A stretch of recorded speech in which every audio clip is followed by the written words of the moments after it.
Hrvatske nije bio napad samo na srpski narod i na Krajinu, to je napad na Ujedinjene nacije, na UNPROFOR, na Ženevsku konferenciju.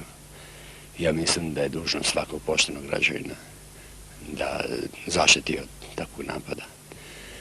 Isto tako mislim da je narod u Krajini poverovao u mirno razrešenje, da je se razoružao, da je posustao sa pripremama na odbranu, ali verovao da će ipak doći do mirnog rešenja. Sada moramo da pomognemo ovom narodu da se organizuje, da se odbrani i moramo da naučimo naš narod ne da ide i da gine za svoju otadžbinu, već da natera neprijatelja da on gine za svoju otadžbinu. Da li ste ovdje sami ili ste u društvu? Ne, stigla je prva grupa dobrovoljaca, to je nešto oko 1000 momaka i ja mislim toko današnjeg dana da će doći još nekoliko puta toliko.